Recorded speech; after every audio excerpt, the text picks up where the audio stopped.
Okay, kamusta po kayo? Magandang araw po. At narito pong muli si Pastor Freddy Chadosis upang magbahagi sa inyo ng salita ng Panginoon. At ako'y natutuwa sapagkat gamit po ang iba po naming mga software ay mas na-enhance po namin ang mga transitional effect na mga bidyong ginagawa sa aming pagtuturo. At ngayon nga ay narito tayo. Sandalian ay pag-aralan po natin ang salita ng ating Panginoon. Sa ating mga Bible study pansamantala this week, ay manonood lang muna po tayo ng mga video teaching at sa susunod ay gagamit na po tayo ng video conferencing upang magkaroon ng interaction. Pag-aralan po natin ngayon, ang pamagat po ng ating Bible study material ay God's Plan Will Come to Pass. Alam po natin na mayroon pong plano ang Diyos para sa atin sa daigdig na ito. At hindi iyon mawawala at hindi iyon babalik ng walang kabuluhan. Sapagkat nangako ang Diyos na yung sa kanyang sinabi ay mangyayari nga sa atin ang kanyang salita. Ang sabi nga po sa Jeremiah chapter 29 verse 11, For I know the plan I have for you, declares the Lord, a plan of good hope and future. Alam natin na nang sinabi ng Diyos, hindi niya mababago ang kanyang palagay ukol sa kanyang salita nang ito'y sabihin sa atin. Sapagkat ang Diyos ay nagsabi ng isang pangako kailanman, hindi niya gagawang baguhin ang anuman sa kanyang mga sinabi. Sapagkat ang Diyos natin ay isang tapat at totoo na anuman ang kanyang binibigkas ay hindi niya maaaring ibahin. Sapagkat sinabi nga po sa Job chapter 42 verse 1 and 2, ang sabi rito ay ganito, ang sagot naman ni Job ay, Yahweh, alam kong magagawa mo ang lahat ng bagay. Anumang balakin mo'y walang makakahadlang. Sa ating kinakaharap sa kasalukuyan, maaari nating masabi na ang mga pangyayaring ito'y niloob niya ayon sa kanyang kalooban para sa daigdig. At hindi natin maaaring sabihin na napakasama naman ng Diyos sapagkat ipinadaraman niya ang kahirapan, subalit tayo naging masama, hindi naman natin inisip na tayo ay naging masama sa paningin ng Diyos. Kailangan lang po natin na ihanda ang ating puso sapagkat alam natin na habang nabubuhay ayon sa kanyang tinakda, ito po'y mangyayari sa atin. Kayo po ba'y dumaranas ng pagdarahop, kahirapan, hirap ng loob at karamdaman sa katawan? Mga kapatid sa Panginoon, sinasabi ng salita niya na siya ay may inihanda para sa atin, na kung sakaling kanyang ipinahintulot ito, ay meron siyang nais gawin at maaaring ito'y paraan upang makuha niya ang ating atensyon at ilagay tayo sa isang tamang direksyon. Sapagkat alam natin na walang anumang kapangyarihan ng kadiliman ang maaring manaig sa atin sapagkat tayo nasa pag-iingat ng Diyos. Anuman sa mga sinabi niya ay hindi po yun mabibabago sapagkat ang mga bagay na kanyang binigkas ay sadyang magaganap. Ang sabi po sa Isaiah 14 verse 27, all the forces of darkness cannot stop what God has ordained. Anumang kapangyarihan ng kadiliman, kahit ni isa man sa kanila ay hindi maaaring makapigil sa gagawin ng Diyos sa iyo. Kapatid sa Panginoon, alam ko na hindi madali ang manatili sa iyong bahay sa ngayon sapagkat nakakainip ng tunay at inaalala mo ang iyong mga bayarin. Subalit ayon sa pangako niya, anumang kapangyarihan ng kadiliman na nagbibigay sa iyo ng pag-aalala kung paano ka mabubuhay ngayon, hindi niya maaaring baguhin ang pasya ng Diyos na ikay iingatan, pagpapalain, palalakasin, sapagkat siya ay ang tunay nating Panginoon. Mga kapatid sa Panginoon, walang sino man ang maaaring mangahas sa sinabi na ng Diyos para sa atin, sapagkat ng sinabi niya, hindi na iyon mababago. Ang sabi po sa Isaiah chapter 14, verse 27, sino ang makapangangahas tumutol sa pasya ni Yahweh? Sino ang makakapigil sa Kanya? Ganito po ang sinasabi ng salita ng Diyos sapagkat alam natin na ayon sa Kanyang sinabi, nakakatiyak tayo na siyang magaganap sa atin. Kayo po ba ay natatakot sa inyong pamilya, sa inyong kalagayan sa kasalukuyan? Huwag po kayong panghinaan ng loob sapagkat nagsabi ang Diyos na kailanman na hindi kita iiwan ni pababayaan man.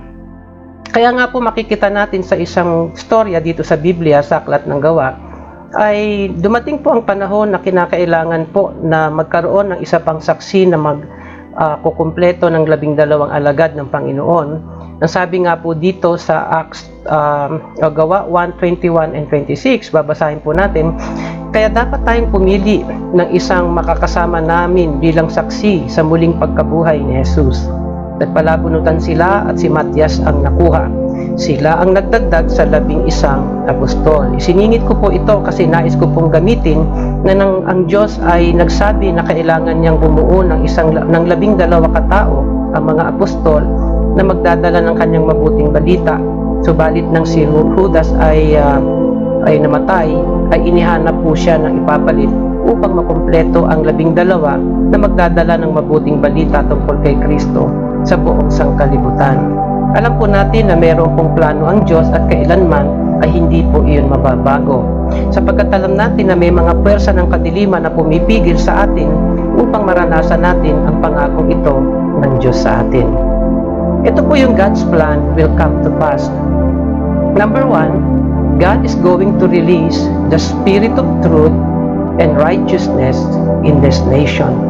Mga kapatid sa Panginoon, inanais ng Ama na maranasan ang katuwiran sapagkat ito ang tanging paraan upang ang bansa ay pagpalain sa harap sa paningin ng Diyos.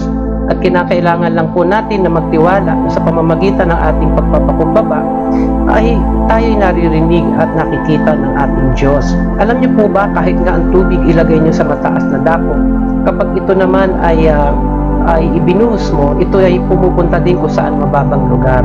Alam niyo, sabi po sa Biblia, God opposed to the proud but give grace to the humble. Babasahin po natin ang talatang ito at ganito po ang sinasabi. Righteousness exalt the nation, based on Proverbs 14 verse 34. Sa Tagalog, ang katuwiran ang nagpapadakila sa isang bayan, ngunit kasalanan naman ay nagdudulot ng kahihiyan. So ang kasalanang ito na ginagawa ng mga bansa sa kasalukuyan ng dahilan kung bakit ibinabagsak ng Diyos ang kanyang sumpa at ang kanyang galit laban sa mga bansa na hindi sumusunod at nagtitiwala sa kanyang salita. Mga kapatid sa Panginoon, gusto kong makita ninyo ayon sa ating pinag-aaralan na may ginagawa ang Diyos ngayon sa buong daigdig. Tingnan natin sapagkat ang Diyos ay makapangyarihan at meron siyang kapangyarihan kung ano man ang nais niyang gawin sa alinmang bansa. Subalit sinasabi sa pangako ng kanyang salita na pinagpala ang isang bansa na ang Diyos ay Panginoon. Ang sabi po sa Psalms 33 verse 12, Blessed is the nation whose God is the Lord. Napakapalad po ng isang bansang ang Diyos ang Panginoon. Kailangan po nating i-declare na ang ating Diyos ay siyang Panginoon, na siya po ang ating kinikilalang tanging Diyos at wala na pong iba. At kapag ganito po ang katuwiran na mamayagpag sa isang bansa, sa pamamahala, sa pamumuhay, alam po natin na tayo ay kakasamahin at pagpapalain ng ating Amang nasa langit. At pangalawa po dito, sa God's plan will come to pass is the spiritual blindness in this land will be broken. We will declare that Jesus is Lord over Edmonton. Anumang spiritual blindness sa paningin sa mga tao ay aalisin ng ating Panginoon, sapagkat ang kaaway naglalagay ng pagpapapurol ng isip upang ang mga tao ay hindi makakita ng mabuting balita tungkol sa Panginoong Yesus. Kaya kinakailangan nating ipanalangin tayo na mga anak ng Diyos na namamagitan sa Ama na ang kaisipan ng mga tao ay buksan sa bayang ito o sa dakong ito upang ang mga tao ay makakilala kay Kristo bilang Panginoon at tagapagligtas ng kanilang buhay. Nalalaman po natin na walang anumang uri ng puwersa ng kadiliman ng mananaiglaban kanino man. Kapag idineclare natin ang blood ni Jesus sa isang tao, palalayain ng Diyos ang isipan ng tao ito mula sa pagkakagapos ng kaaway. Ipanalangin po natin na ang mga tao dito sa Edmonton at maging sa ating bansa ay alisin ng spiritual blindness upang sila ay makakilala kay Kristo magbago maging huli ang lahat para sa kanila. Ngayon naman po, sa pangatlo, God's plan will come to pass is the principality in this land will be broken. Alam niyo po na ang bawat bansa ay mayroon po tinatawag na mga spiritual being na namamahala dito at ang tawag dyan, meron silang stronghold kung saan sa daan-daan at libon-libong taon ay hawak nila ang dakong ito. Ating ipanalangin na ang mga principality na ito ay walang kapangyarihang mananaig laban sa church sapagkat sumasa atin ang Espiritu ni Kristo, ang banal na dugo ng Panginoon at ang kapangyarihan ng kanyang muling pagkabuhay. idadalangin po natin sa Diyos na ang mga tao ay makakilala sapagkat ito ang nais niya natin ngayong gawin.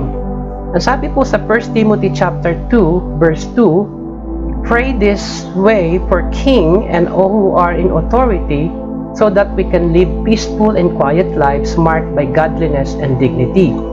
Pananagutan nating mga anak ng Diyos na dalhin sa panalangin ang ating mga hari o mga tagapamuno. Ang tagapamuno po sa province of Alberta ay walang iba kundi si Jason Kenney. So kailangan natin po siyang dalhin sa Panginoon sa panalangin upang makamit natin ang kapayapaan at isang banal na pamumuhay at na may dignidad dito po sa ating bansa.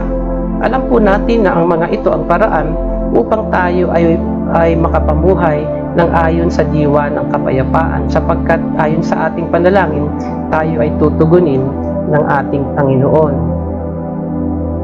Alam po natin na ayon sa ating binasa kanina, ay pinaraya na tayo ng Panginoon sa kapangyarihan ng kadiliman. Kaya nga po ang nais ng Panginoon ay mag-intercede tayo para sa mga tao at hindi lang sa mga hari. Ang sabi po dito, una sa lahat, ipinakikiusap kong paabutin ninyo sa Diyos ang inyong kahilingan, panalangin para sa lahat ng tao. Gayon din ang gawin ninyo para sa mga hari at may kapangyarihan upang makapamuhay tayo ng may kabanalan. Ang ating pong role sa kasalukuyan, mga kapatid sa Panginoon, ay mag-intercede sa Diyos para sa mga namumuno para sa atin, sapagkat wala namang pamahalaang umiiral na hindi sa Diyos nagmula. Nais kitang hikayatin sa sandaling ito na ako yung samahan sa panalangin para sa ating bayan, higit dito sa Edmonton. Alam natin na napakaraming kaluluwa ang nadidepress, marami ang mga taong may anxiety, may karamdaman at kaguluhan sa buhay. Tayo na mga anak ng Diyos ang kanyang kakatawanin upang madala ang bayang ito kay Kristo. Kaya sa ating pinag-aralan kanina, hinihikayat kita na kung maari, sa tatlong bagay na iyong nakita, ay dalhin natin sa Diyos ang mga panalangin para dito. Naniniwala tayo na ang katotohanan at ang katuwiran ay mag-ahari sa bayang ito kung ang bayang ito ay mananalangin ng paghingi ng tawad para sa ating Diyos. At ganun din, anumang spiritual blindness ay aalisin ng Panginoon, sapagkat bibigyan niya tayo ng lakas upang ang mga tao ay ating maabot para kay Kristo. Walang anumang espiritu ng kaaway na malakas na mayroong kutang tanggulan ang mananatili na hindi madudurog sa pangalan ni Jesus. Kaya ang ating dalangin na ang mga tao ay magkamit ng buhay sa pamamagitan ng ating Panginoon. Kayo po ba'y napagpala ng maikling pag-aaral natin ng God's plan will come to pass? Hindi lamang para sa ating sarili, kundi para din sa iba. Kaya ang aking panalangin pagkatapos mong marinig ang maikling pag-aaral na ito, ay mahikayat kang gawin ang panalangin para sa iba. Ang aking dalangin, ipuin ka ng Espiritu ng Diyos at magkaroon ng diwa sa Espiritu kung saan ikay nagkakaroon ng pagmamalasakit na ang iba ay madala din para sa Diyos. Hari nawa na pagpala po kayo ng pag-aaral ng salita ng Diyos at ang mga ito ay maikling nagdala sa inyo ng enlightenment at inspiration sa ating pamumuhay espiritual. Ang aking pong dalangin na kayo po'y manatili, naging matatag at malakas sapagkat ang Espiritu ng Diyos ang sumasa atin. Hari nawa, ang aking panalangin sa bawat araw, isamahan po kayo ng ating Diyos, pinagpalang buhay at isang mapayapang pag-iisip, malusog na pangangatawan, nakaloob na biyaya ng Diyos. Ng aking dalangin na kayo po ay maging tunay na disipulo ni Kristo.